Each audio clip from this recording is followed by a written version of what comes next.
Sevan. Bam, we're live. Yes. Never mind. Speak sweet nothings. Tell me in the private chat. You want to tell me in the private chat? Type it in the private chat. Oh, look, come on, going over there. I don't know, buddy. I don't know. It's a lot to ask. Okay. I have a question for you. I know I'm supposed to stay. We have a long show and a lot of stuff to get through. It's about Tia Toomey. Someone said to me that there's a big documentary crew following her around, and that is a sign that this is her last year, and it's kind of the celebration documentary, the fittest human being who ever lived. Any truth to that? Brian, I assume that's a question for you. How many times has she won the CrossFit Games? 12. 5. This will be 6. This will make her the Has anyone ever done that? And queen. No. So it seems like a good story to tell. Yeah. Oh, so you don't think maybe it's necessarily indicative of the fact that she's retiring? I don't know, but regardless of whether she is or isn't, she has an opportunity to do something that no man or woman has done before, and I'm sure that's a story that they want to have a lot of footage and coverage of. Fair enough.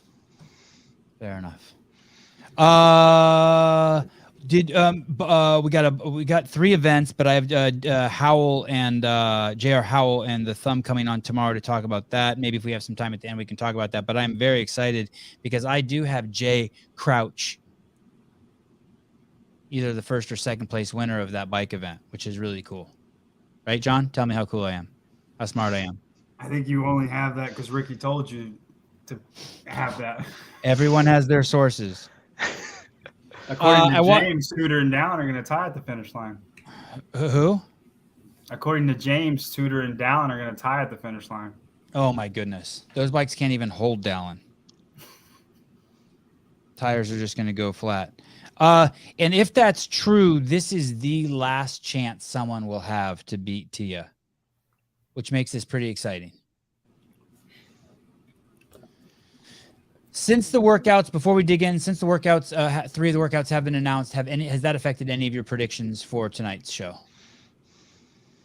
I made the predictions for both the men's and women's field before I knew any of the workouts. I haven't changed them as a result of any knowledge I've gained since then. Mr. Young. Same. Mine were made 3 weeks ago. Now I don't feel as good about some of my picks after the events have been announced, but I haven't changed them because you already picked them. Well, let me address that real quick because someone messaged me something today. I put out the rankings for the women a few hours ago on Instagram and said something like, "Dude, have you seen the events? Haley's going to podium for sure." And it's like, those are 3 of 12, 13, 14, 15. We don't know how many events. Right. It's not. We know there are going to be good events for Haley at some point over the weekend. There always are. We know there's going to be points that are more, events that are more challenging for at some point over the weekend. There always are. And that's the case for almost everyone in the field. The order and the number of events that we know right now is not that relevant, really, because we still know a very small proportion of the test, and there's not going to be 8 more tests that look just like these tests. So, people, I understand that people like to get excited about information and whatever, but, keep in context, there's a lot more to learn, and don't get too excited about a couple events in terms of drastically changing or altering your expectations for a certain athlete or another. That seems very fair, especially an athlete like her. By that, I mean an athlete like her or Laura, where there is an event that could pop up that could actually stop them. You have to be careful. Yeah, there could be something like a heavy sled push that we haven't seen, like a super, like the dog sled way back when, and Haley can't move it, and then his last place. Really? That would be super fun to see something like that. Hey, it would. I just threw it out there, top of my head. Okay, let's do it. Let's dig in. Let's dig into the women. Did we say that the women were easier? Challenging in a different way. Okay. So, I think John said this last night, that Where with the men, I mean, going down even 20, 25 spots, we're finding guys like Andre Houdet and Travis Mayer that are, certainly capable of pushing towards a 10th place finish, but also capable of finishing in the range of 25. I think that on the women's side, the ranges for most of the women are smaller, and there are a few exceptions to that. Meaning the women at the bottom don't really have a chance of going to the top, and the women at the top, outside of catastrophe, don't have a chance of getting pushed down to the bottom. I think the way John said it last night is there are more defined groups or tiers of women when you're doing a rankings or predictions, and that maybe we'll just take an example of women's 6 through 12. You could see a lot of variance within there, but they're probably all 5 of those 6 women that we think are going to be in there are going to be in there. Okay. Hey, why the hostility towards John Young in the comments on YouTube? Why the hostility to it? He's a cool dude. He knows I his didn't shit. see any hostility. Where was he? He's a student. I'm gonna go look at him. He's a student of the game. People. My goodness. Come on, he'll come over there and slap you around. He's a big dude too. Well, I'm happy John's here. Strong Me guy. too. Me too. Matt, Souza, I don't know, but John, Oh, Souza, you're in Madison now? yeah. I You was didn't looking tell for you me- a little bit ago. You did not tell me you are. We didn't get a chance to say hi. I'm bitter. I feel Everyone's like busy. you're too important. Yeah, you're too busy. I'm just wandering around the RV park. All you like have to a do is slump. just say, Brian, I'm in Madison. Oh, done And I deal. would have said, where I are you got at? 5 minutes. That's what he would say. Where you at? Let's call Sevan for 5 minutes. Done. Okay, Brian Friend and John Young. It's almost like they're made up names. Let's do it. Number 1. Who am I pulling up here first? Let's just go off of Brian's list because he got the fancy graphics, and then we'll have John Oh. say his. Got it. Let me pull. I think that was a good way we went yesterday. Brian, who do you got at number 1? Tia Claire Toomey. No. And John Young. Tia Claire Toomey, same. And there's no wiggle room, right? No. I think a better question when it comes to Tia is, how many of the events do we expect her to win? What kind of margin of victory are we expecting, maybe relative to last year? Because everyone knows this, and it's basically been saying this throughout the year. Outside of something really bad happening, illness, injury, etc., Tia is clearly, way ahead of the field based on her performances in the last, 5 years, but also even more so, the last 12 months. And I do think that if you want to look at some of those other things that I mentioned, there's some interesting topics of conversation. But if you're just trying to ask the question of if she's going to win, it's not that interesting to talk about. Is Tia more popular than Matt Fraser? That's a good question, and I don't really know. What do you think, John? I don't think so. I think she's probably the same popular. She might be more likable than Matt Fraser, but as far as popularity, like when Matt was competing, I think Matt was more popular than Tia was at the same time when they were competing together. And now Tia's got the throne and Matt's not there to have it the other way. So, I mean, I would say they're the same popularity. I wonder who. That's interesting. I wonder who has greater influence in the most shallow. I mean that in the most shallow sense. Like if Tia says if Tia says she takes creatine, does that sell more than if Matt Fraser says he takes beta alanine? Here's the reason why I ask. It only comes up because of what Hiller posted, how he ranked his athletes by popularity on Instagram, and then at the end there was a very telling number that the women at the CrossFit Games have twice as many Instagram followers as the men. It's So always I been don't like that. when you say like how popular are they, I know it's not a quantifiable thing, but I just think about when I'm at these competitions and the athlete is announced, what's the crowd's reaction? Yeah, and last year Danielle had the biggest reaction, right?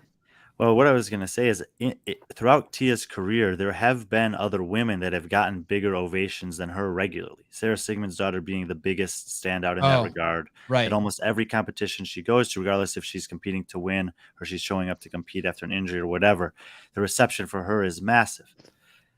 And yes, Danielle Brandon gets big ovations. There were times when Katrin David's daughter got big ovations, Annie Thor's daughter. So there's been these other like really big, powerful personalities in the women's field.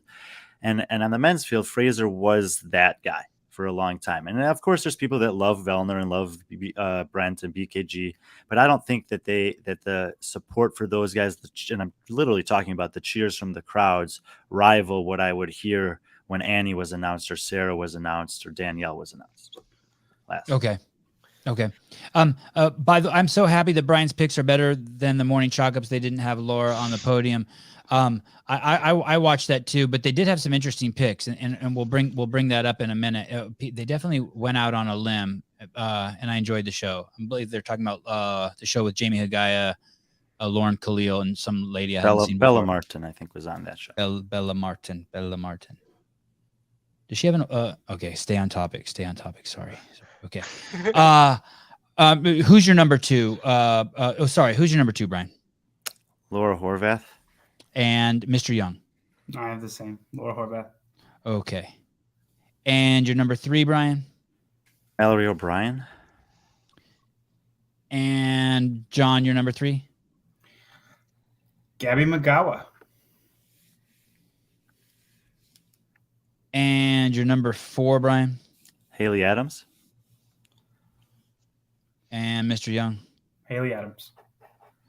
And your number 5, Brian? Gabby McGowan. And your number 5, John? Mal O'Brien. This show's going to go by quick. He's going to ask us about them. He's just wants to I am. So, sorry, tell me, who is your number 5? Mal O'Brien. Mal O'Brien, sorry. Okay. And here come the comments. Here's the thing. There's a lady that won the Wadapalooza event, and her name is Emma McQuaid. In the morning chalk-up had her in the top 5. I want to say even number 2. And wait, when you say the morning chalk-up had her in the top 5, maybe number 2, what are you talking about? On morning the chalk-up show has posted Justin LaFranco's picks. They've posted Lauren Khalil's picks. We have Jamie Aguia's picks. We have so to say the morning chalk-up's picks is very broad. Okay, on the morning chalk-up, I saw a show with Lauren Khalil, Bella, and Jamie Hagaya. You would like Bella. I think I would too. I like the name. Sounds like an OnlyFans girl. And I like that pick. I like Emma McQuaid. I like that pick. It's bold. She's great. How come, Brian, you go first? How come she doesn't make your top 5? Well, she has Sam Briggs coaching her, so she might just win. I don't know. No, I mean, look, though, if you look at Emma, Emma was 12th at the games last year. It was a very good performance. She had a great run at Wadapalooza. She got second at strength and depth to Jacqueline Dahlstrom. And that's, if you're talking about winning or podium at the CrossFit Games, you got to be winning your semifinal against this women's field. And then to get into that conversation, you have to go through Laura, Haley, Gabby, Mal, Christy, Amanda Barnhart, and Danielle Brandon, who all beat you last year. And I don't see anything in Emma McQuaid, who's older than most of those women later in her career. She is just now coming into the best of her career, but I think all those girls are getting better, and I don't think she's closed the gap. Who took second at Wadapalooza in the female division? Bethany Shadburn. Okay, who took third? Ariel Lowen. Oh wow, okay. And how did Ellie do? Ellie got 6th. Ellie Okay. Turner. So those are the 2 big names she beat, right? Bethany Shadburn, Ellie. Who was the other one? Sorry. Ariel Lowen. Lucy Campbell and Danny Spiegel were the other big names. Okay. I'll be watching where you stick these people. Mal O'Brien. Brian, why don't you have Mal O'Brien in second? Didn't she get better didn't she grow more from last year than Laura did from last year? Yeah, but she had more room to grow. I think that Mal, basically by putting her here, I feel that she has made the biggest strides of anyone on the women's field relative to where she was last year and what we're going to see from her this week. And, it's always a little bit risky, I guess, to trust, the coaches too much. Obviously, they're going to build up their athletes, but I have a strong feeling that as impressive as Mal was at Granite Games, we might see an even more impressive version of her this weekend. However, for me, right now, there's when we're talking about the tiers, I still think it's Tia in a tier of her own and Laura in a tier of her own, barring one circumstance, which is that there's a specific movement and a rule within that workout of the movement that if you can't do it, that you're out of the competition. If that doesn't happen, I think she is so good at so many other things that she will, like she was last year, be clear of the field by 50 to 100 points in the second spot. Do you think she could take a last place and still get second? No problem. Yes. Wow.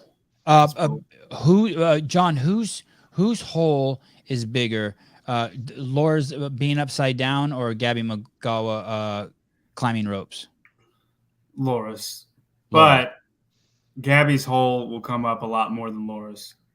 Laura's at most will be one event. Gabby, there's going to be high volume pulling in multiple events. She's better at some high volume pulling implements than others, but that's still her weakest thing, and that's going to come up more times than not. And Laura's weakness is only going to come up once, if it does come up.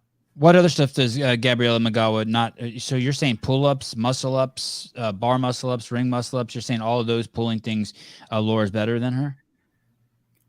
Yeah. Yes. Brian, you concur? Well, but I don't think that he's necessarily talking about just a head-to-head comparison. I wasn't, but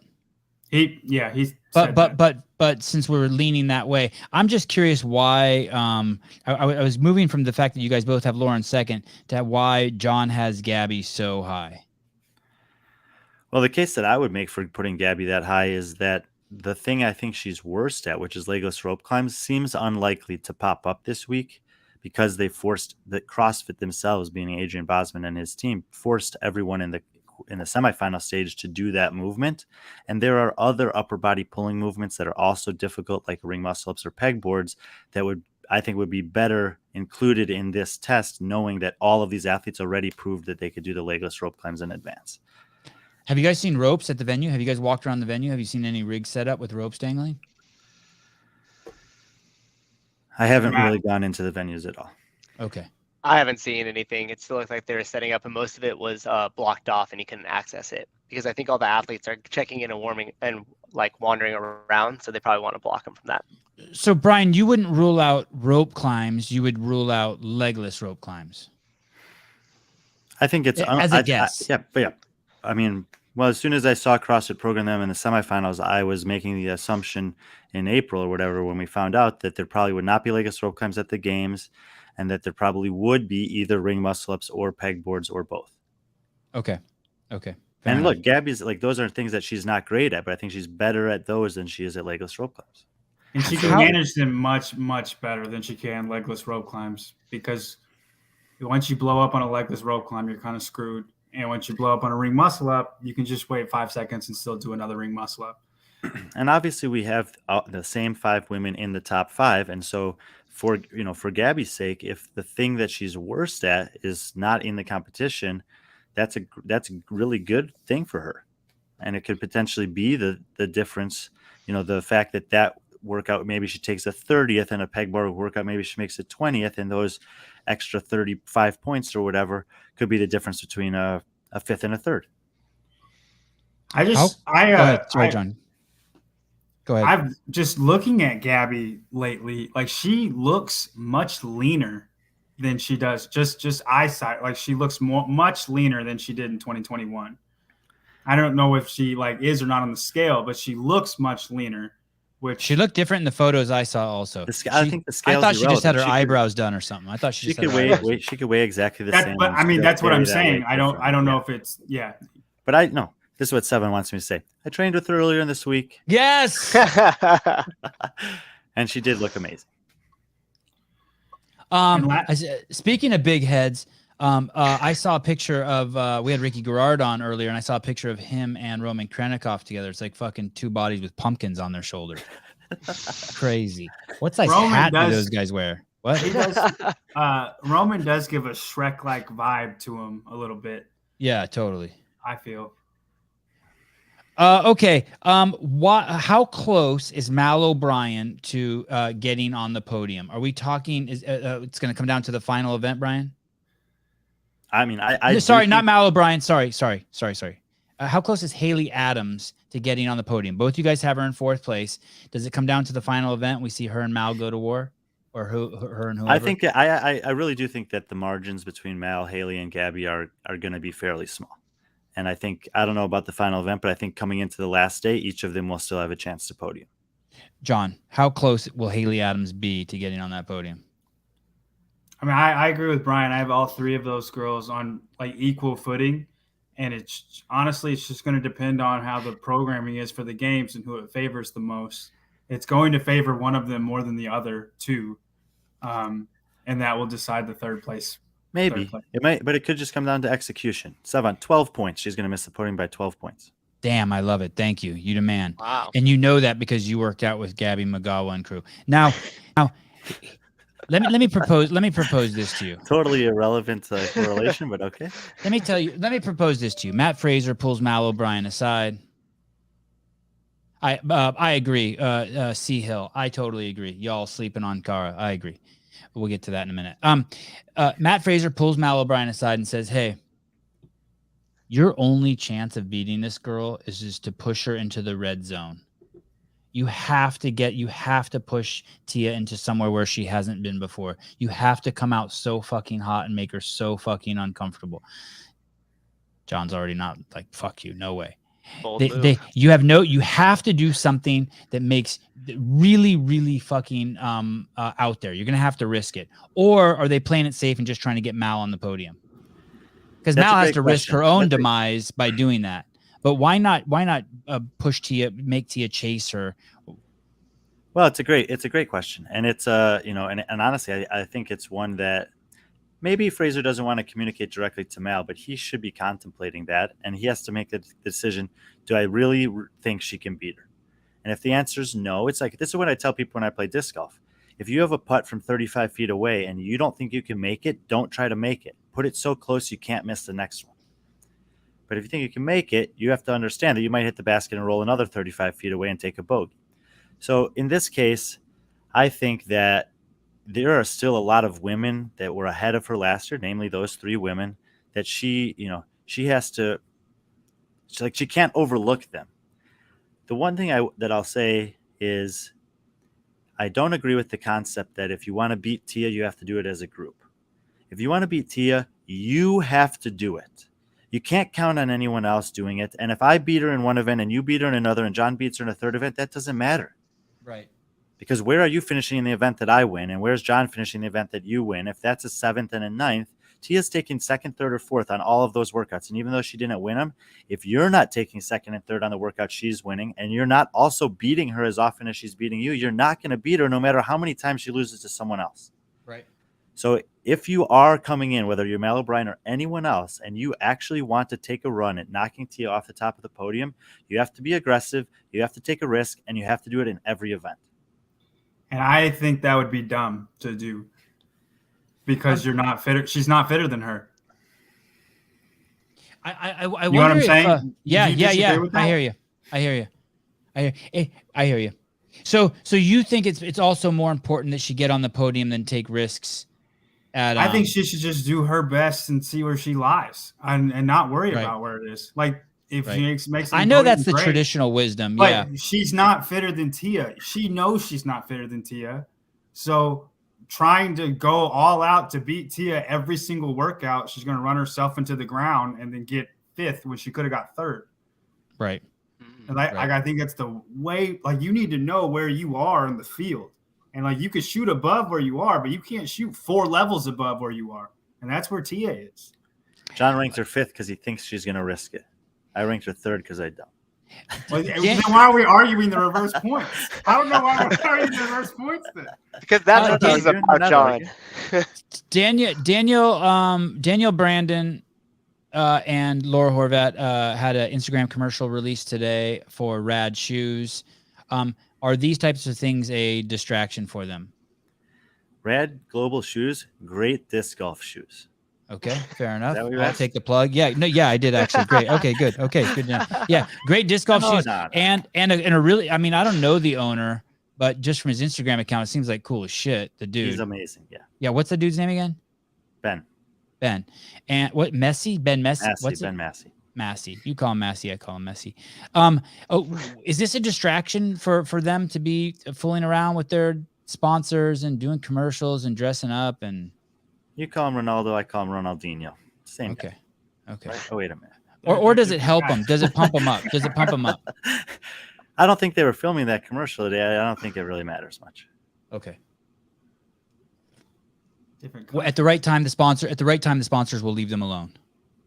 Yeah, I mean, if I was sponsoring an athlete like Danielle Brandon, I would want to have some content in the bank too and release it right before the pinnacle event of the year. So, but I mean, they're shooting this. It looks like they put this together. It's a picture. I mean, it's no. They got a video. They got a video that looks like a full blown shoot. This type of thing. I'll admit I have not seen this yet, but this thing, if they're doing a little thing like this today, actually might not be that bad of a thing to do in a timing wise either, because I think that today and tomorrow, Monday and Tuesday, between check-in and the start of the competition, are some of the hardest days for the athletes, where they're looking for things to do. And so this is a fun, cool thing that that they can do today and fill some time. So I'll reframe my mindset on that. But 48 hours from now, we'll be talking about Danielle Brandon's shoe coming off and Laura Horvath falling off a bike and shit like that. I mean, we're close. We're close, right? Yep. Yeah, it's getting close. It's going to be great. It's getting close. It's gonna be on Wednesday. Okay, number 6. Mr. Friend. 6. I guess I should pull up my picks. I think I have Cara Saunders 6. Mr. Young. I have Amanda Barnhart. Number 7. Brian. Yeah. 7. I have Amanda Barnhart. What's the highest Amanda Barnhart has ever finished? I think it was last year. 7th. She's been 7th twice and 9th once, and she was 9th once. last year. So she was 7th in 2019 and 2020, 9th last year. And I think I've said this before. I'm most impressed by her finish in 2020 because the way that I'm most impressed by her finish in 2019 because the way that those workouts fell was really favorable to athletes that don't look like Amanda Barnhart, and she was basically the only one that bucked the trend and was able to get into the top 10 at that size and weight basically that year. Obviously, last year's 9th place finish is also good, but 3 straight top 10 finishes from any athlete at any point is a very impressive thing. And this is her 5th year. 5th in a row. And it's 3 straight in 3 different competition formats. Meaning she's been to Wadapalooza 5 times and Rogue 5? No, like the games was different in 2019. The games was different in 2020, and the games different in 2021. She was top 10 in all 3 formats. I mean, that makes me think she's legit perennial top 10 in every competition she's going to be in. Good point. What's your background? Swimming. Who do you got at number 7, John? Cara Saunders. And why do you put Cara at 7 instead of 6? Why do you put her below Amanda Barnhart? I think Amanda's going to have some home run hits, and Cara's used to be home run hits. She'll be 3rd or 5th now, and not 1st anymore. Oh, do you think Cara's her skill set's waning? You think this is going to be the worst version of Cara Saunders we've seen? I don't think that. I just think the field is getting better. Wow, from her interview with Morning Chalk Up, I think it's Amanda's last year. Oh shit. Okay. Karen Freyova is Brian's number 8, and I have I don't know who that is. I mean, I've heard the name a million times. You don't know Sharon Frey? No, I couldn't pick her out of a crowd. Before we talk about her, my number 8 is also Karen Freyova, and I promise I made my picks way before Brian. Sure. I know. Brian can tell. Brian, how would I know who she is? How old is she? I'll tell you about Sharon Frey, and I'll tell you the same thing I've probably told you half a dozen times this year. I'm sure. Karen Frey was she competed at Dubai in 2019. She was in the mix with Sarah Sigmundsdottir, Sam Briggs, and Jamie Simmons or Green. I'm not sure which one she was at that year. To win the competition with 1 event left out of 10. She's very good in a live competition. She's built to endure. last year she finished 6th in an online format. I do not think online format is super favorable her in the semifinals.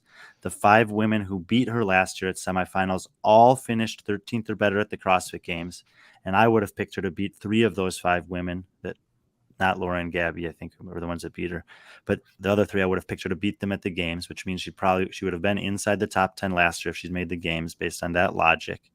Additionally, last year she was finishing up school. She did finish school last year, and when she qualified in Amsterdam this year, I had a chance to talk to her briefly afterwards, and she said that was a big deal for her in terms of freeing up not so much the time that she had to train, but that she could recover better. She could get more sleep. She could have more rest when she needed to do more body work and those types of things. And so she's been able to be more aggressive and focused in her training than she was while she was in school. So we've already seen her compete with some great women in the sport. The European women in general have done very well once they make it to the games. I think she's better in not just a live format, but a longer competition with more kind of odd object, grueling outdoor style events. And she has more time to focus on being a professional athlete this year than she's already had before, than she has ever had before. Sorry if you said this. Has she been to the games before? 2019 and 2020. In 2019, she was cut in the same cut as Maddie Sturt, Fisa Gaffi, Danny Spiegel, etc. After 5 events. 2020 was online. She was middle of the pack. She's very she gives me Brent Fikowski vibes. I don't know if Brian would agree with that, but I think when you do see her, Sevan, I think you're going to be very impressed. She's pretty intimidating force. There's definitely some things that she I would consider weaknesses of hers that could be exposed a little bit more broadly than some of the women above her, who I think have very pointed weaknesses. But I think that you need to think about the events that have been announced so far: flipping a pig, carrying a sandbag, whatever those jug things or sandbags are, running, biking. Keep scrolling down, Susan. I didn't see her be face. I fine. can't see her face. Okay. She's going to be fine and actually good on many of those things. What's her background? Give me a minute on that, John. You can talk about her if you want. I mean, you kind of went on a rant and said everything that I would have said. Swimming background? I don't know. Do you know, Brian? Give me 1 second.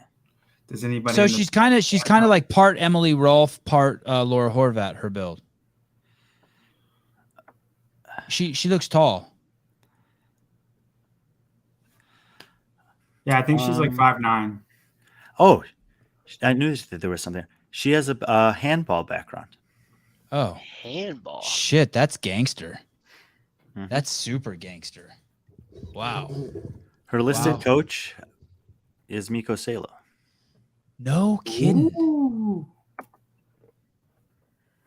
Wow. Now, what would a handball background give her an advantage in? What type of a workout? Handball requires a lot of athleticism, speed and agility, but also the ability to do it over a long period of time, hand-eye coordination. That shit hurts. Balance, jumping. Yeah, there's handball's a cool sport that a lot what of is she? people What in the what US is don't have she? a lot of experience with. Is she Finnish? Slovakian. How the fuck is Miko her coach? Okay. Well, I'll keep an eye on her. Good. Okay. Number 9, John. Brian has Christy Aramo O'Connell. Who do you have, Mr. Young? Same. Okay. And Brian, who do you have number 10? Or no. Sorry, I'm on a different thing. Sorry. Number 9, I have Daniel Brandon. Okay. And who do you have, Brian, for number 10? Danielle Brandon. And who do you have for number 10? John? Brooke Wells. Wow. Okay. How much of a factor, you guys, Brian has Danielle at 10, John, you have her at 9. How much a factor is her, is the shakeup in her career in the last month play? And is it a benefit? I think maybe for her, it's a benefit. Like it lights a fire under her. Yeah, we talked about that for sure. This is now for me, I think of all the women on this list, I think Cara Saunders has the best chance to get into the top 5. the other 4 women there that I have, Amanda, Karen, Christy, and Danielle, along with probably the girls I have in 11th and 12th, that's like the next group for me. So I think Danielle has the potential to finish as high as 7th. I like the competition experience of Amanda and Christy better, and kind of the just mental discipline, proving it year after year. I still think they're not regressing in terms of their fitness. And I'm taking a little bit of a flyer on Karen, having not done this style of competition at the games, even though she's competed twice in it before, meaning there were some drastic cuts and it was online. I don't think that that's going to be necessarily the factor for her. I just think this is where her fitness is going to have her fall. That's a good delineation that you did there, speaking about Cara versus the difference. But in those that you mentioned, is Christy Aramo the most likely to win an event at the games between Cara, Amanda, without knowing the events? Karen Freyova, Christy Aramo, and Danielle Brandon. Who would you think is most likely to win an event at the games? Danielle Brandon. Really? Over Christy Aramo? The handstand walk event. No, so the problem with Christy is that the events she's most likely to win, she'll get second to Tia on. And the events that Danielle's most likely to win, she can beat Tia on. Okay. Fair. I would say the second best would be Amanda Barnhart. For the same reason. Yeah. Why? What is it? What's Amanda's superpower? Machines and short barbell cycling. So like any type of a sprint, Amanda with implements, Amanda's phenomenal at.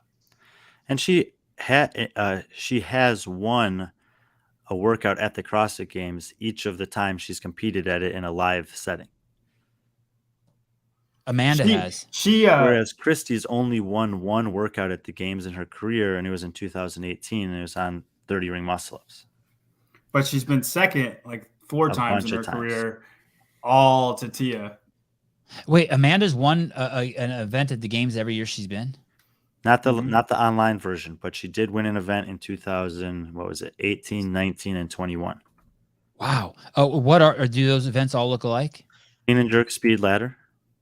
Sprint couplet, which is sled bar muscle up, and bike snatch, echo bike snatch last year. Okay, all right, I like it. Which guy would you? So is she Roman? No. Which guy is she most like? Hopper, maybe. Yeah, that's a good comparison. A better version of Hopper. Better looking. A more controlled version of Hopper. I want to ask John. I want to ask John about his number 10 pick, but first I want to see Brian's number 11. Can I see Brian's number 11? Okay.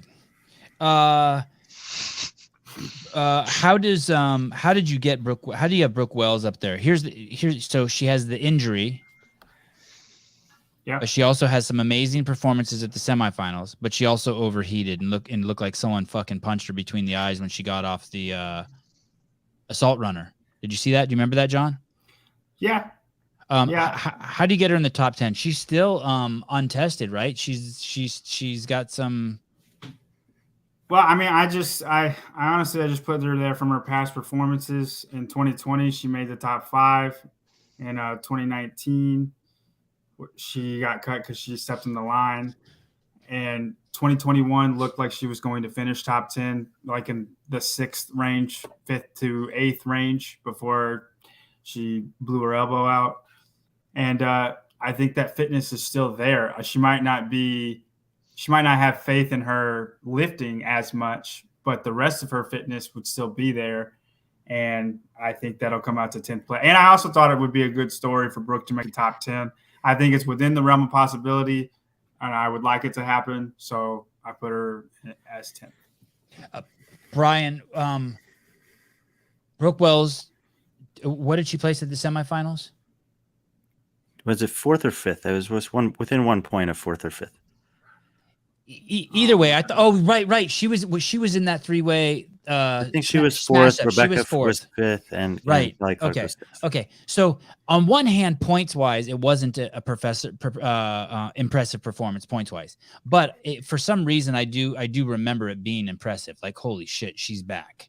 Whatever I saw there, I was impressed by. This is my question for you. Now she doesn't have Tia to look at in the stands. How much of a factor was that versus now she has Tia on the floor? Is it better that Tia will be on the floor? Does that charge her more, or is it no factor, or is it worse for her? I don't think it's any factor. She still has her coaches telling her what to do. Tia is not her coach. She's just a training partner. Who's her coach? I believe Shane is. Brian? Yeah, I mean, go ahead, Brian. Yeah, I don't know when there's those big training camps how you necessarily say who's the coach for which athletes, but there are several coaches from Proven here. There are several athletes from Proven here, and I think that the thing that I learned most from watching her compete that weekend is how tight-knit that group seems to be. She will have an incredible support team around her in every capacity this week. She also has a ton of experience at the CrossFit Games. And the reason why you were so impressed and everyone was so impressed with her performance at the semifinals is the last time we saw her, it was really hard to watch and it was really sad what happened. And there was a huge amount of uncertainty of what the recovery and road back would be like if she ever came back. And for her to do that in such a short amount of time and then, make it through to the games, it was completely irrelevant if she won or got fifth by a point. Just making it to the games after that, you could see it was an incredibly emotional thing for her. And I think it was probably very freeing. My guess is that since then, they've had an incredible training cycle. She's continued to build confidence in the things that were maybe still kind of weighing in her mind. I don't know if I can do this again. And I think that she'll come here feeling, really good about making here, but also probably really good about her fitness. She's, like I said, she's got a huge base to build upon, to rebuild upon following that injury. And I think that she will be better than she was at semifinals. She's kind of that's where I would draw the line on my list here at 12 with Emma McQuaid and then Brooke Wells, along with that of Barnhart, Aramo, Freyova, and Danielle Brandon group, where I think she has the potential to push back into the top 10, like John is saying. There's just a little bit of unknown. There are definitely still some questions she has to answer. It did look like the elbow was a little bit maybe under stress on a legless rope climb. Obviously, a heavy snatch is going to be a mental hurdle in competition if it happens to come up. So there's potential that she'll have to answer some questions for herself and everyone else still. And so I kind of have her on the back end of that group, fully understanding that she could be further up on this list. Is the bike event on day one? First event. Okay. I don't remember exactly who, but I think it was Brooke and Camille. That they looked like they did not belong on bikes whenever I saw them on bikes at Madison. I think they both crashed, actually. Crashed. 2018 or 2017? Crashed in the warm-up. Crashed in the warm-up. Crashed. Like at 1 mile an hour. Crashed. Karina Rain, thank you. I think that Brooke here's Wells, the thing. I'm not concerned. When you're an athlete like Brooke Wells, and let's say she takes bottom 10 in this event, does that I'm glad that's out of the way. It's upward and onward, or is it fuck? And it's like we know Vellner can take the hit in the beginning and be like, I'm glad that's done with. Let's climb. But someone else that might take the steam out of their train. Yes, Brian. 2017. Yeah. She was 35th. 35th. Oh. She finished 14th at the games. Okay. 2018 bike event. She was 18th. Okay. She finished 8th at the games. Okay. 2020 bike event, bike repeater. She was 5th out of 5 and took 5th out of 5 at the games. Stage 2. You should not have added 2020. Yeah, that one fucked me up. That last one fucked me up. Okay, let's just say she's getting better at the bike. Okay, cool. Okay, no. What we're saying is she can have a bad finish on a bike event or any event early in the weekend and still rally and do much better than that event come the end of the week. Is this the longest bike ride in the history of the games? 10 miles? I believe 2012. Pendleton was really long, right? I don't think it was 10 miles, and it was a single speed. I don't know how much distance they covered on the crit race. Okay. 10 laps, however long a lap was. And I don't know how much distance they covered on the cyclocross, but I think it was less than 10 miles. So I would say this is the longest. Okay. Who do you have number 11, John? Number 11. Give me a second. Sorry. Okay. Christy Aramo O'Connell. Okay, and Brian had her at 9. Brian, who do you have at number 12? I had Emma McQuaid 11, Brooke Wells 12th. Okay. Who do you have 12? John? Emma McQuaid. Okay. Who do you have 13, Brian? Jacqueline Dahlstrom. Who do you have at 13? I have Ariel Lowen. And Brian, who do you have at 14? Alexis Raptis. Who do you have at 14, John? Jacqueline Dahlstrom. And 15, Brian? Sydney McAlishan. And who do you have at 15, John? Alexis Raptis. She's training Think Tank? Yes. Yeah. John has Ariel Lowen at 13. I have underestimated her before. Brian, how is there anything wild about this that you see by John Young's pick, putting her at 13? I think she was 14th last year. I mean, it's a very reasonable place to have her, I think. And where do you have her?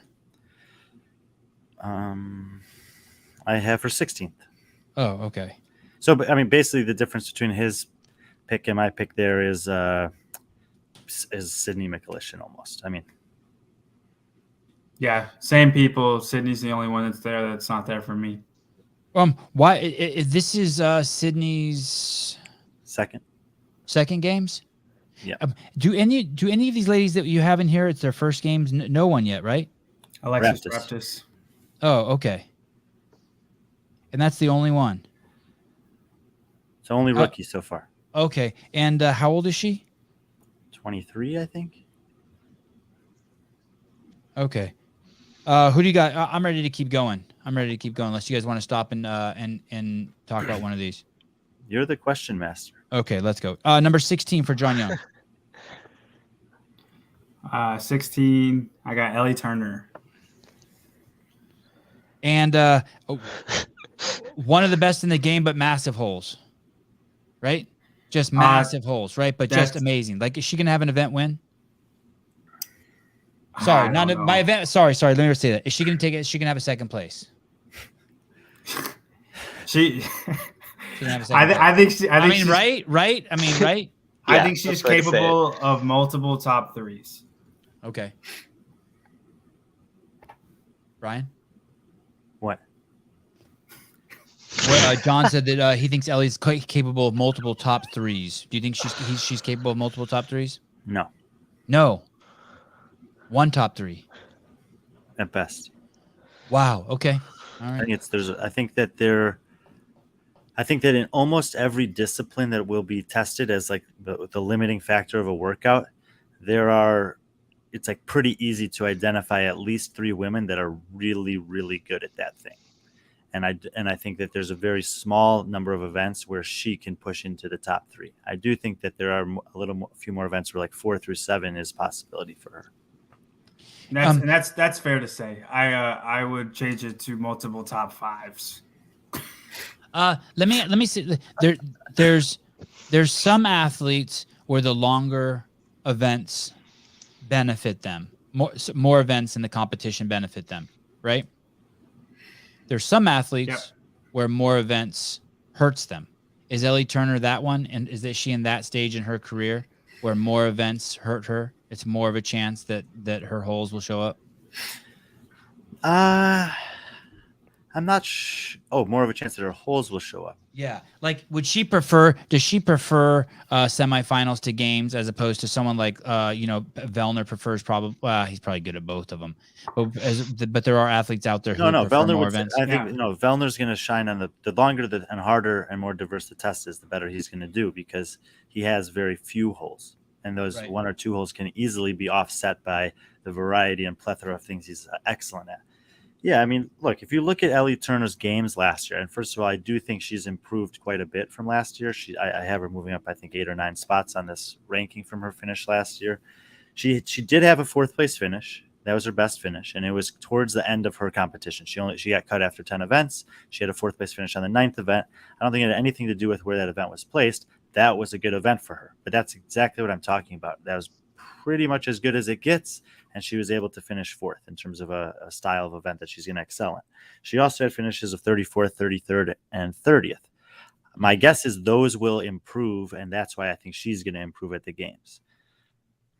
And what about her? She switched coaches this year, and she has her training partner is the best in the game. Best male in the game. I Best think male that Justin Medeiros. I know nothing about the reasons why she necessarily changed. This is what I do know. Michelle Letendre has proven that she. Sorry, I wasn't asking why she changed. I was just. No, sorry. Okay, go ahead. Michelle Letendre has proven over her career as a coach that she is very capable of coaching high-level CrossFit Games athletes. So Pat whatever. Vellner. So no, she's coached others in the past as well, including Laura Horvath, James Newberry, and Freya Moosberger. She's new yeah, this year, and of course, she's under favorite. Sevan knew that. You probably had like an hour-long conversation with Freya today, right, Sevan? I did. I can't wait to get her on the show.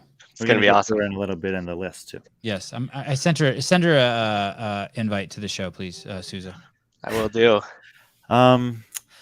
You told me no surprise guests. Yeah, there are no surprise guests. Justin, but Justin Medeiros wait. and Adam Knifer, have they changed?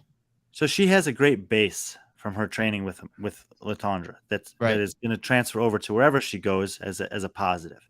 Right. Entering into an environment like that, and we mentioned the other day, or Sam Dancer mentioned the other day, it seems like she's fitting in very well there. She's very happy there, and I think that for a case like her, a young athlete coming up and trying to excel in this sport, the environment, and meaning like how comfortable and happy she is in that environment, is just as important as having a quality coach or a quality training partner. And I think she has all of those things, which are all positives for her coming into this competition.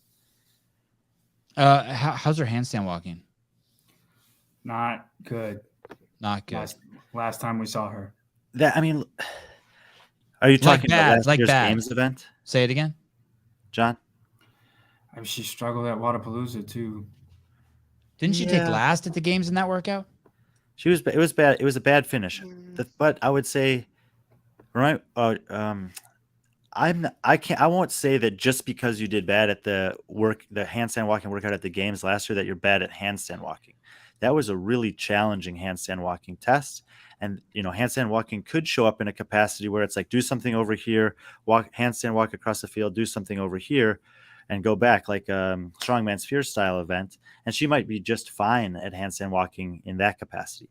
So it can be tested in different ways. We've seen that there are ways where it can expose her, but I'm not going to say definitively that she's, bottom 10 in this field if it was just a handstand walk along with some other stuff. Yeah, I don't know if she's bottom 10, but she's bottom 20 guaranteed. That's okay. She can have a couple bottom 20 finishes. She's 32nd at Wadapalooza in the handstand walk event, and at the game she was 36th, 35th. Yeah, that's not good. That's multiple bottom 10s. Like I mean, she might. What was that handstand walking event at Wadapalooza? It was a sprint. Dale, that one. Yeah. Dale, yeah. For the Americans, it's Dale. To your point, Brian, if she moves from 26th to 17th, that's a massive improvement for her. It is. Yeah. So even if all those things were true, like Sevan was saying about, a new coach, new training environment, all that type of stuff, for her to make 9 spots more in the games with this field, that's massive. Well, it's not 9 spots. The people that were ahead of her that are gone from the games this year are Emma Carey, Emma Tall, Sam Briggs, Alessandra Bertelli, Mackenzie Riley, and Laura Clifton. So, basically that's 7 spots already that those people aren't in the field, not to mention Annie Thor's daughter, Katrin David's daughter, and Kristen Holte. So obviously there's new people in the way as well, but there's a huge number of women that were ahead of her that aren't here this year. Oh, okay. So she didn't improve, but other people just left. Got it. I think no. I think both. That was so harsh. I'm just spicing it up a little bit. I felt like that was a Sevan comment there. I wanted to get mine in. Thank you. I don't even know what it was. I hear something in the room next to me. I'm texting my wife. What's that noise in the garage? Stop it. I better not do that. She come in here and slap me. Okay. Number 17, Brian. 17, I have Ellie Turner. Okay. 17, Mr. Young. Emily Rolfe. Number 18, Brian. Lucy Campbell. Okay. Number 18, John. Lucy Campbell. Number 19, Brian. Matilda Garnes. Okay. Number 19, John. Turi Helgadottir. And Brian, 20. Turi Helgadottir. And number 20, John. Alex Kazan. Oh, here we go. Okay. Here we go. Trigger. That's my girl. Yeah, triggered. So John, I haven't heard you say Sydney Mikulishin yet. No, I think that's one of our biggest gaps. Where do you have her? Well, we'll get to it when we get to it. We're almost there. Okay. All right. Brian, you had said something about Cara Saunders. You said the top 6 are kind of in a separate league, and you wouldn't be surprised if Cara moved up. This group below 10 for you, who do you not see in this 10 in this from 11 to 20 breaking the top 10? Like you're like, yeah, they're not going up there. Everyone after Brooke Wells. Okay, Jacqueline The only Dahlstrom. exception I would say to that is Alexis Raptis. I'm really not sure how good she can do at the games. I know there are actually a lot of people that were very critical of my pick of her at 14, and actually some people that said both Brian and John are crazy with this Alexis Raptis pick. She's going to do way better than that. I think that's a little, I don't know what grounds are necessarily saying that on. She is very, very good. She looked very good at the semifinals. But those top 10 women that we talked about, is like those are some pretty fierce athletes and competitors that have most of them have proven themselves regularly in this format, and she's going to have a lot to learn this week, just like all the rookies always have a lot to learn. But I will say that of all the women 13 through 20 on my list, she's the one that I'm least confident about not having the ability to make a top 10 run.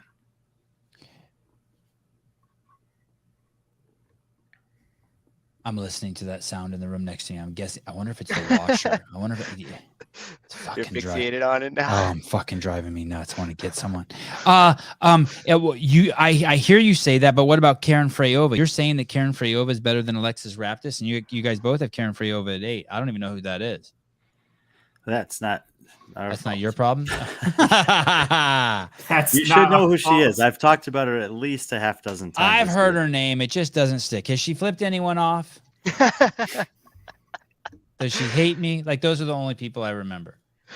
Okay. And Brian, I've heard you be pretty high about Turi Helgadottir, but you got her down at 20. How many games has she been to? Turi, this will be this will be her 7th games, but she has like the longest tenure, I think, of anyone in the field going back to 2012. So she doesn't necessarily made it every year, but when she has made it, she has a pretty big range of finishes. With finishes as low as 35th and 28th in her early years, and her best year was 9th place in 2019. Outside of that, her best finish was last year at 13th. She also had finishes pretty close to 20th. I think she was 18th and 19th, or 19th and 20th in a couple of years in the mid-teens. Turi's very experienced. I was actually super impressed with her at the semifinal this year. I feel like at this point in her career, I have a really good grasp on her as an athlete. I know what she's good at. I know what she's not great at. And I kind of would expected her to be, 3rd, 4th, 5th, but not really challenging the top women at that semifinal. And she seemed to be instead in the conversation with Jacqueline Dahlstrom and Emma McQuaid at that semifinal. I don't know. I'm definitely taking some risks on rookies here. I mean, I have Lucy Campbell and Matilda Garnes slightly ahead of her.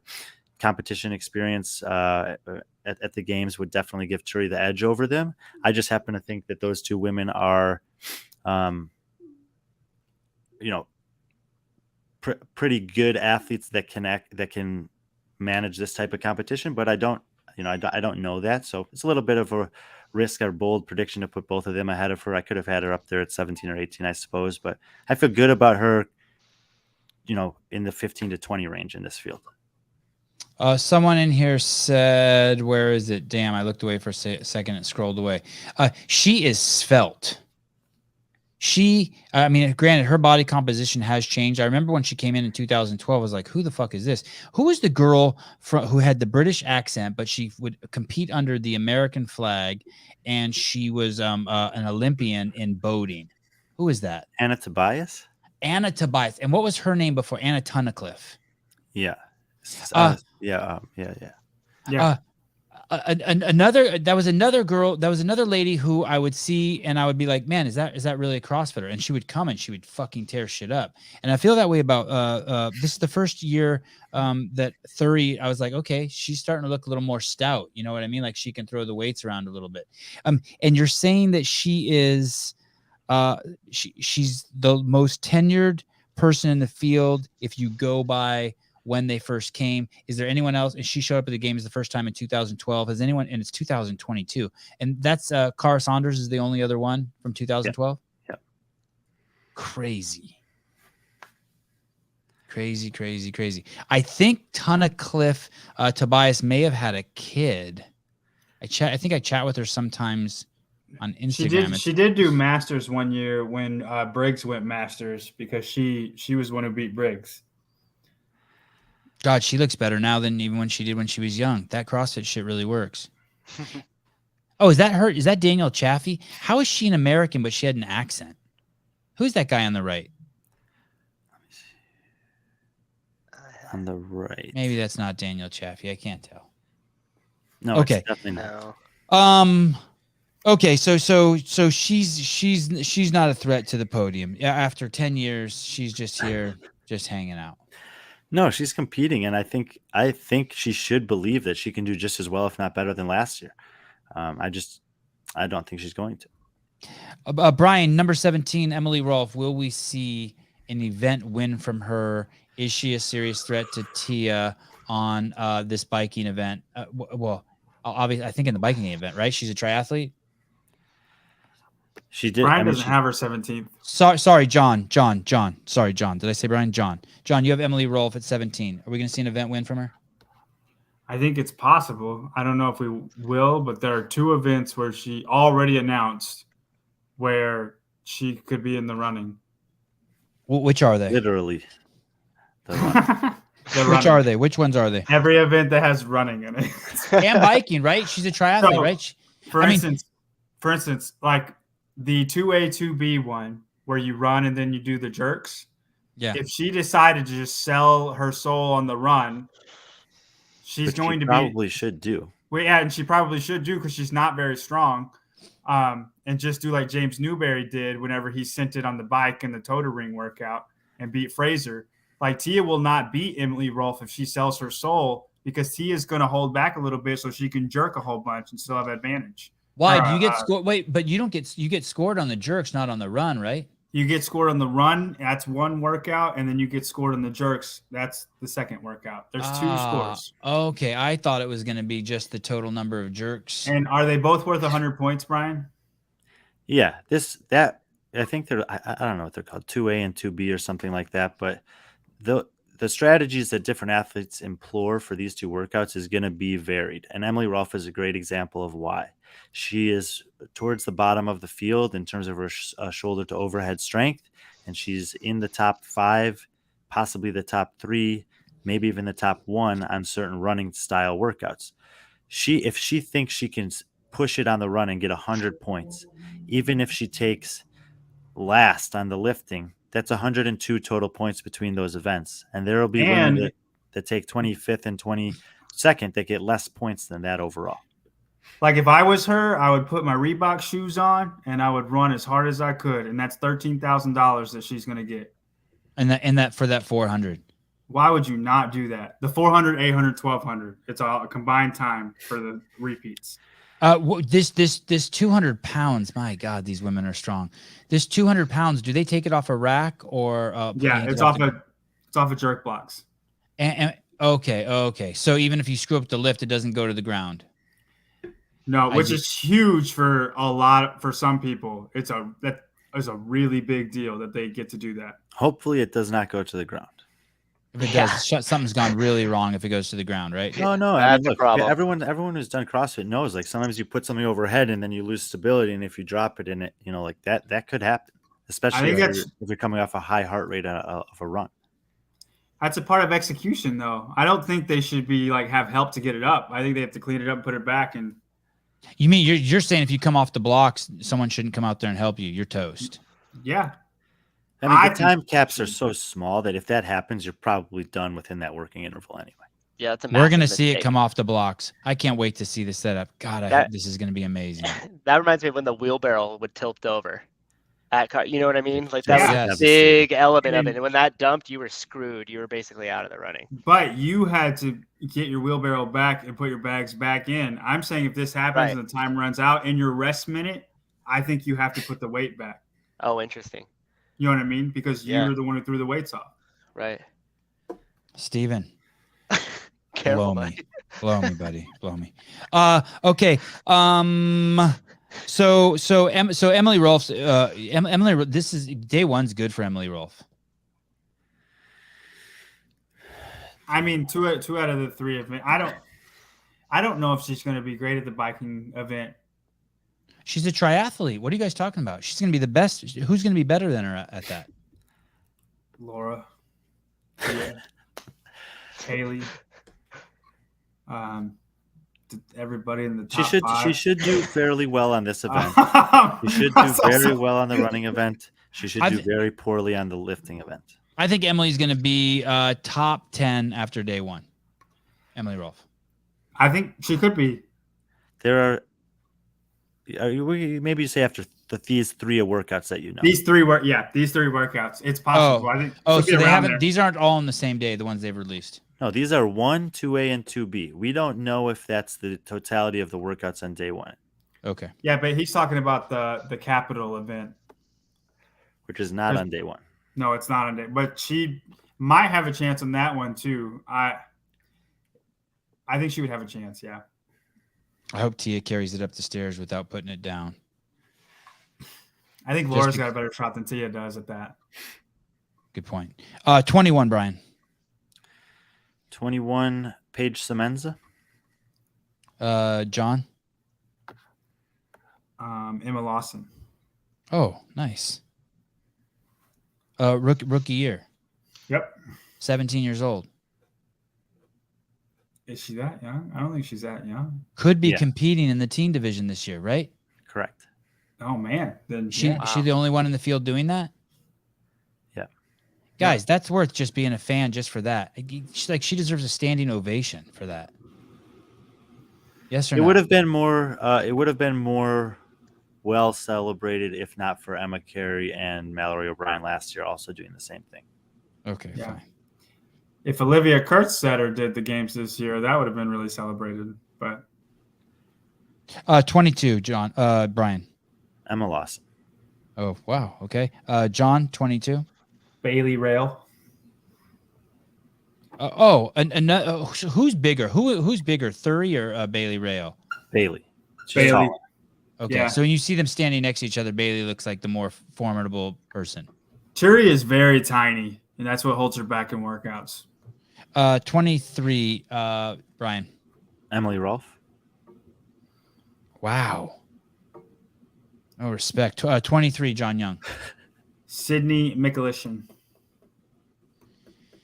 God, I hope you're wrong. You see some glaring issues? No, it's not that. She finished 25th this year, and I mean I know she did great at the semifinals, but I just don't think she's going to make a huge jump. But I mean maybe Brian knows something I don't about her because he has her much higher. She's gonna have a tough first day. She's gonna have a tough anything with running. It's gonna be tough on her. She does not run. I wouldn't even call what she does running. But other than that, she's a savage. Complete savage. It's terrible. Well, I mean, and I say that, but what Annie Thorsdottir does doesn't look like running either, and she's fucking great at it. She seems to do great, but it doesn't look like running to me. It's like something else. It's like shuffling or something, or lumbering, or it just doesn't look like running. That's it. Right? Plotting. 24, Mr. Friend. Bailey Rail. 24, John Young. Danny Spiegel. And Brian, 25. Solveig Sigurdardóttir. Oh, that's my girl. That's who I got. Sigurdardóttir. For She's the on your fantasy team? to Tyler Watkins Fantasy Fitness League. Have you put her into your lineup for any events yet? No, are we allowed to do that already? For the ones that are announced, yeah. Oh, Yeah. I put my picks in today. You can go and look at them and you can make your picks accordingly. what's the website? Lawn chair leaderboarding. Lawn chair. Okay, I better do that. Lawn chair. Over Writing it down. 1,000 people have signed up. That's amazing. Wow. That is awesome. Lawn chair and it's just in its beta too, right? It's not even like a polished app yet. Yep. Lawnchairleaderboarding.com. I better put in my picks. So should I put Solveig Sigurdardóttir? Every event, put her in. Which event should I put her in for? All Any of of the ones that have been announced yet? 1, 2, 3. Probably No. try to sabotage you over here. Don't She's listen. she's not going to be good at any of those events. So. Thank you, John. We'll team up, Sevan. I'll help you out. Okay, thank you. 25, John. 25. I have Paige Semenza. Okay. 26, Brian. Danny Spiegel. 26, Mr. Young. Matilda Garns. 27, Brian. Alex Gazan. And what's the of all the people on here right now, the highest American is Mal O'Brien Haley Adams. and Haley Adams. Okay. 27, John Young. Solveig Sigurdardóttir. Solveig. 28, Brian. Paige Powers. John, 28. Freya Moosbrugger. No shit. She's not going to take last. I Why do you hate Freya? don't hate her. She's been training with Vellner. Yeah, she's a good dude. She's a good dude. I just, she's a good dude. 29, Brian. Brian, did you see that? I stayed on topic. I'm being cool. See that, Brian? You're being great. I really appreciate it. Thank you. 29, Brian. Carolyn Prevost. Carolyn Prevost. Do we get a second place finish from Carolyn Prevost at the games this year? I mean, the right style of a deadlifting workout, and she can have a top 3 finish for sure. Yes. She could have a first place if it's the right style. Right? Beat Tia? Yeah. Yeah. Wow. Like okay. handedly. She's an incredible athlete. She's Yes, like yes. her the things that she's good at are not like relative to the field or that are not tested here. It's like incredible how good she is at those types of things. Fighting, hockey, just like whatever. But Right.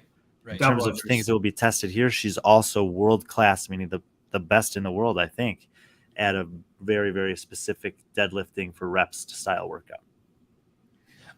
How is someone like her 29th, but someone like Karen Freyova? Karen Freyova, thank you.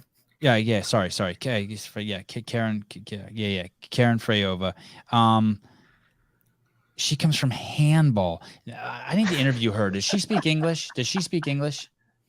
Not great. We'll make it work. All right. I want to hear. There must be something. She must have been like the world's best handball player or something, or she was like pogo stick champion or something. That would be a good combination. Everything you should get Keelan Henry on here though. Keelan Henry, Yeah, you should get him on. South African, Yeah, I think you'd love talking to him. and everyone had him at 40th. Mm-hmm. Yeah. All right. I'm willing to do that. Fittest man in Africa. That's right. That's your thumbnail right there. Carlos Nesta FZ. I wonder if Sevan acts stupid. I wonder if Sevan acts stupid sometimes, or is it just all weed from his 20s? Hey, that weed didn't stop in his 20s, Carlos. Do you still got that bag next to you that you showed that one episode? Many episodes. I didn't even smoke weed until my I didn't even smoke weed until my mid-20s. I thought that was gone, and he just Yeah, he just has it for show. That's what he rests his Colton Mertens card on top of. Philly B, can they talk why they project Danny where they did? They can talk. Yes. They talk why they? Yes. Philly, I think you found your match with Carlos. He likes to speak in tongues also. I wonder okay. Danny Spiegel. First, wait. Before then, I want to see John Young. You're 29, please. Christine Coleman. Okay. Sorry, Brian. I'm going to get to you in 1 second with Danny Spiegel. And number 30, Brian. Elena Caratala, and I apologize. That should be 2 R's in her last name, not 1. Elena. Oh, that's my girl too. Sanahua. There's 2 R's in my spreadsheet, but it's no big deal. And Mr. Young, you're number 30. Paige Powers. Your graphics guy is dope. I like Paige Powers. That's the Mayhem girl. Mm-hmm. Atlas Games. Is anyone in the Atlas Games top 20 in either of your lists? No. No, we both have Emma Lawson just slightly outside the top 20. Right. Okay. Okay. Danny Spiegel. Brian has her at number 26, and John Young has her at 24. I will have an article coming out on some of the top women in the sport for the morning chalk, or in this list for the morning chalk up tomorrow. And Danny Spiegel is actually listed in there, and I write a little bit about her. This is the thing about Danny Spiegel. I'm just worried about her durability. She has competed at the games 3 times. In 2019, she got cut after 5 events. That's okay. 92% of the field was cut after 6 events, so whatever. 2020, she competed. It was online, 7 events. She did them all. I think everyone did them all. She did okay, whatever. It's like those are not good sample points for me to say whether she can endure this test or not. I know that she struggles with long distance running. We know that she did better at the Granite Games this year on it, and I'm definitely aware of that. Last year, she was forced to withdraw from an injury. That would have been the first time that we could have seen her compete. What I did see when I looked back at the events from last year was after she got cut, I think there are between 5 and 8 events that she had the potential to take top 10 finishes on, and on a couple of them, she could have even taken top 3s. So if she's able to last the weekend, when I kind of projected what a traditional games 13 and 14 events or whatever would look like, I think she actually could accrue enough points to be in the 10 to 15 range. This is this prediction is more reflective of the fact that I'm not sure if she can last over the course of this style of competition where there's going to be a ton of running, which has historically been her weakness. And if that's the case, I don't want to put her up there in a 13 spot when I think that there's 10, 12 other women that I'm pretty confident are going to be able to excel across the duration of this test. I didn't hear you say that she's pulled out an event. Did I miss that? She withdrew last year. Oh, yeah. And is that the only? She has a history of doing very well in 6 and 7 and 8 workout events. I mean, she's done well at Wadapalooza. She's done well at semifinals. Her event finishes at semifinals over the last 2 years are very impressive. She has some really unique skill sets. She's super strong. She's got some pretty specific things she's good at gymnastics on. She'll have some good assuming she can do all the events, she'll have some really good event finishes and she'll do better than 26th. But I'm not sure she's going to last the whole competition. I thought she was crazy impressive at semifinals. Crazy impressive. Would you put Fikowski in that same boat too? What? No. Of what boat? Of just do you ever have concern that he's not going to finish? It's a lot of body to get through the whole the week. When has he not finished competition? I don't know. Maybe he hasn't. I was just looking at strictly body composition. It's a lot, and I wonder that about Roman too. These are just big human beings. It's a toll on them. It's not Christy Arama O'Connell. It's less pounding on the body, less force, less you're dragging around. Alex Gazan, her rookie year. And will she do anything impressive, or she'll just be down at the bottom the whole week? You think she's just going to be just straight across 13 events at 27th place? More or less. She has I'm exaggerating, of course. Specific gymnastic capabilities that if the right event showed up, she can make noise. Someone just sent me a link. This is her company.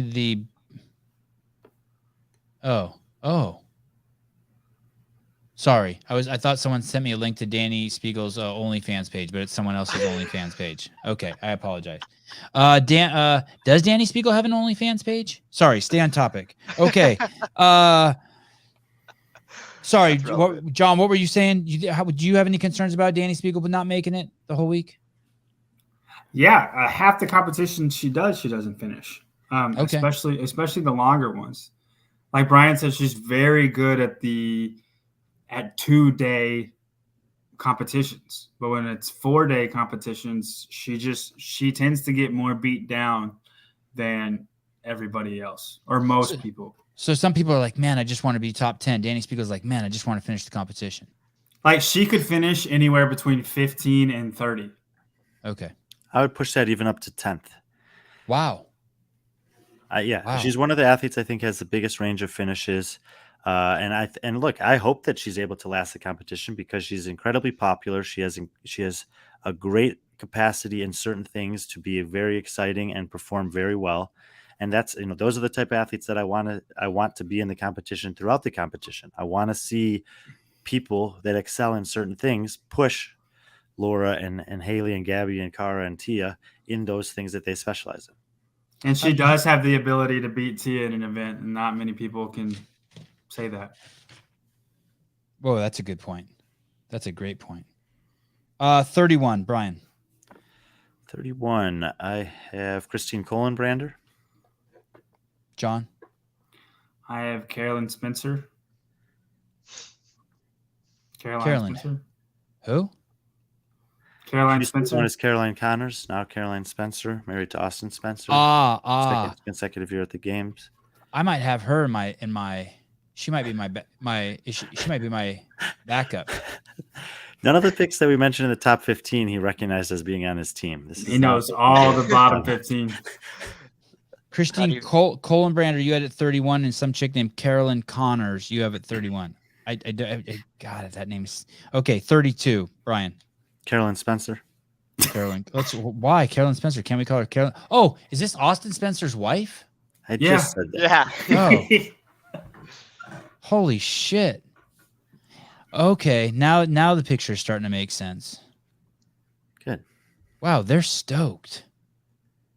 They're both Misfit athletes? Mm-hmm. Yep. Wow, they're really, really stoked. Does Misfits have any other athletes at the games? I'm not sure. I wonder at that point you come in because of the Joelle testing positive situation. You make it to the games, Austin Spencer. I wonder if there's like a huge kind of relief. Like, hey, like fuck it. I'm just going there to have fun and cheer my wife on. Like,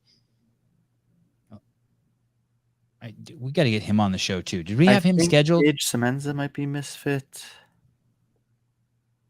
No, we could get him scheduled. We had him pop in, but we need to do a full show with Austin. Okay, and Colton maybe tomorrow. Oh yes. And then we got to get Gary Roberts and Paul scheduled and Alex Stein the week after the games. Okay, I'm off subject again. Sorry. 33, Brian. Freya Moosbrugger. Freya, what's up, girl? That's your girl. And I just want you guys it's not Freya Moosbrugger. There's an R in there, Brugger. And I feel like you and John are missing that. So just so you know. So be careful when you say her name. 33, John. Elena Carotala. Oh, Elena, that's my girl. Spanish girl. Good Elena attempt there, John. Elena Hua. 34, Brian. Rebecca Fuselier. Rebecca, she's been on the show. Great podcast. I just recommend everyone go listen to it. She's a what's it called? Firecracker. 34, John Young. Elisa Fuliano. Lisa Fuliano. She's the one with now I'm just showing off for Brian. She's the one with arthritis that has a day job that couldn't believe she made it, and she's hot as fuck. Number 35, Brian. Sungyoung Choi. I wanted her just because I wanted to say her name. John Young, number 35. Rebecca Fuselier. Okay. I feel like the last 10 is just testing our pronunciations. 36, Brian. Victoria Campos. John. Victoria Campos. Brian, 37. Oh, I got a Julia good Cato. I have a good trivia question for you guys. 37, John Young. Sung Young Choi. Be honest with me. Down here, when it gets to the end, did you actually give it any time, or are you like, hey, just throw your 5 names and see where they land? Just filled them in. I had a tier system. You did? Okay. And then from there, I didn't put as much research in as I did the top 20. Brian, did you There make it you is. make 3x5 cards with their names on them and then kind of like move them around on a board? Oh, that's cool. I Good visual. just picked these out of a hat. Okay. 38. Elisa Fuliano. And John Young, 38. Julia Cato. Joya, it's Julia. I said Julia. Oh, they said Joya Cato. 39. Brian, Seher Kaya. what country's that? Seher Kaya is What probably. country's that? She's from Turkey. She trains in Norway. Oh, I think I've DM'd with her. Yeah. 39. John Young, Michelle Moran. South African. Yep. And 40, Brian. Michelle Morand. And 40, John Young. Seher Kaya. These ladies that you have down at the bottom, these bottom 10, Paige Powers, Carolyn Connors, Carolyn Spencer, Hua, Rebecca, Freya Moosberger, Victoria, Julia Aliciano, etc., Sung Young Choi. These are down here. Like, these ladies are not coming up. They will be in that final heat all week. I would say that Colin Brander and Prevo, I think, could go in the next heat. Power bottoms, yes. Okay, so I would say let's just say from 34 to 40 range. Fusile, Choi, Campos, Cato, Fuliana, Kaya, and Morand. I think that one of them will be in the top 30. And will exceed our Really? expectations. Yeah, I think that one of those will exceed our expectations. I just don't know which one. Have the Both. games ever started with 40 women and 40 men where they all start? But also don't forget, Sevan, that there's always a certain number of people that withdraw from the games. Yeah, and that's what I'm wondering. Have they ever started? Can you remember them ever starting and it's 40 and 40? Yeah, most years it's 40 and 40. No one pulls out right off the bat. Someone can't show up. It does happen, but I mean, I feel like COVID. most years, yeah.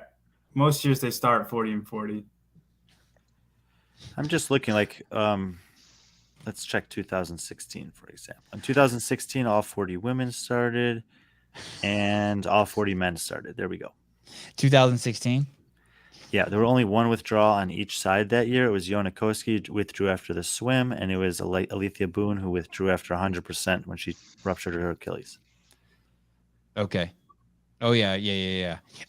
There's some of the comments you fuckers should be kicked out for, but they're so damn funny that I'm going to let it slide. But you better fucking watch your fucking self.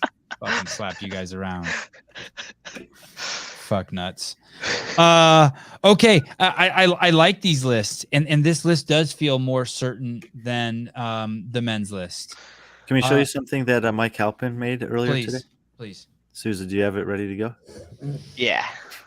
So it's we were actually considering using this, but I think it would have confused you, so we decided to save it till the end. I can guarantee you it would confuse me. I haven't even seen it yet. I am confused. I walk No, around confused. this is cool. It's really neat. And at the end of the games, we'll be able to see very clearly who was better. So so the number there, -2, means that John placed her 2 spots below. And if it's a +2, then he had her 2 spots higher. Okay. Oh, And interesting. Okay, go ahead. it's really nice. It's a really nice visual. So you can see that there's not a lot of variance through the first 12 picks here. And then as you scroll into the next round, you can see numbers get brighter. Sydney Mikulishin, Matilda Garns, and Emily Rolfe are places that we differed more dramatically than anywhere else on this list. Mm-hmm. I think you guys said, from just listening to you talk, that the biggest unknown Damn, I just had it. Oh, Alexis Raptis. So I think that the three people, if you want to watch, and you guys tell me yours too, if you want to watch three people who I think really were uncertain about on this list, it's Cara Saunders, Alexis Raptis. I'll just say those two. I would put Emma Lawson in that conversation. I'd put Brooke Wells in that category too. And of those, who would you say is the most? The most like, yeah, this one we could have really had. This one could have really had wrong. I feel least confident of anyone on this list of my ranking of Emma Lawson.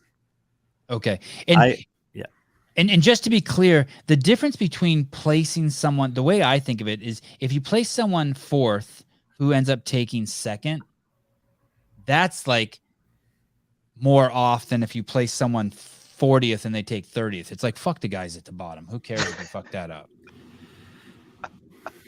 You know what I mean? Because it's so hard. It's so much harder to climb around at the top than move around at the bottom.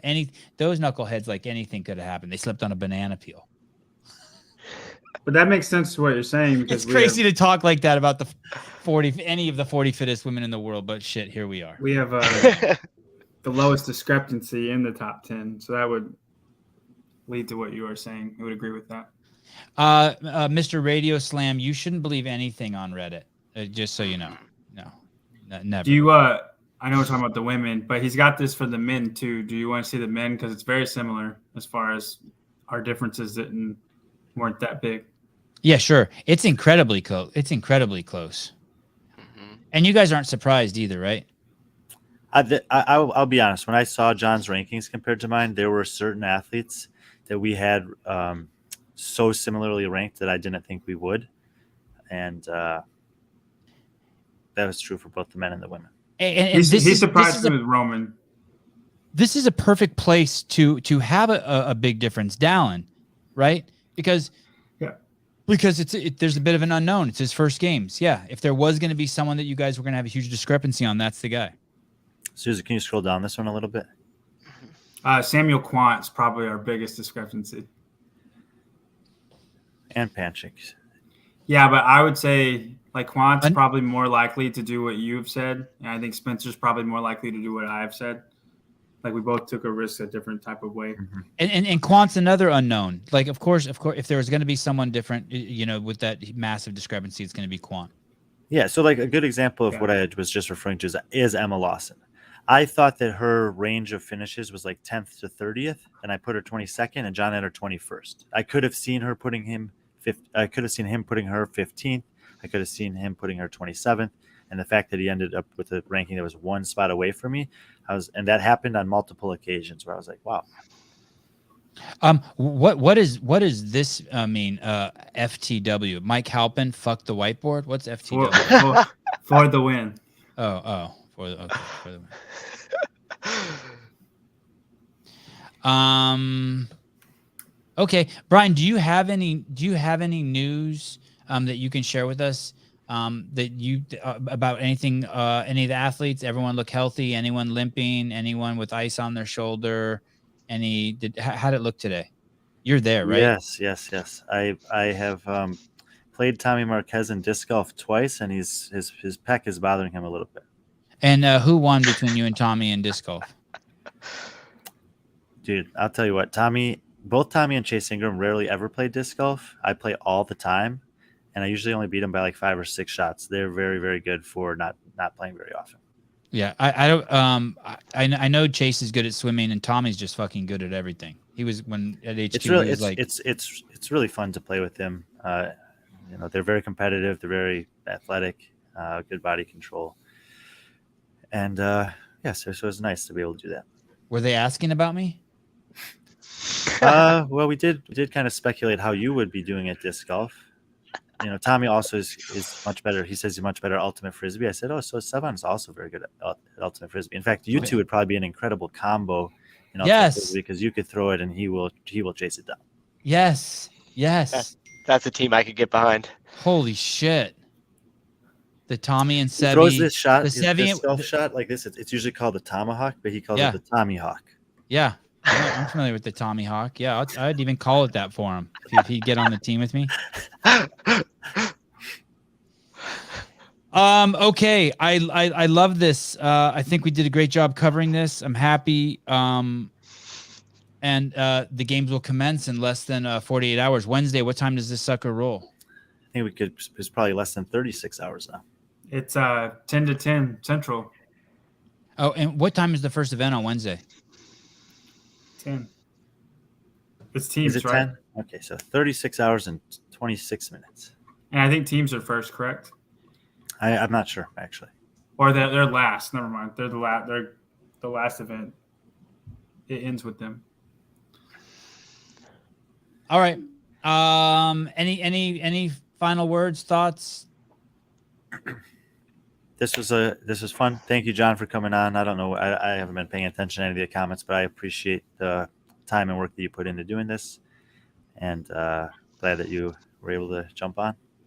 Tomorrow morning at 6:55 a.m. Pacific Standard Time, I will be jumping on with J.R. Howell and Taylor the Thumb Self to discuss the workouts that have been released, to talk about the rumors that I didn't bring up today because Brian asked me to stay on subject. And I think it's going to be a great show. We also might have a show shortly in 25 minutes. You may see it on this on the schedule with a special guest. I'm just waiting for confirmation. I think we're at 51%. Good night. Wait, we also have Amanda Barnhart Oh, when? tomorrow. Oh, at what Tomorrow. time? right after that programming show. Oh, great. Okay. I got all my notes for that already, so I don't have to stay up till 2 a.m. Yeah, just some people were asking about it in the comments, and we've, just trying to get it squared away, so it's moved around a little bit, but she will be on tomorrow. Yep. That was our fault. That was not Amanda's. No, Amanda's definitely fault. not Amanda's fault. No. Let's push back Barnhart back another day. No, let's not. Okay. Bye.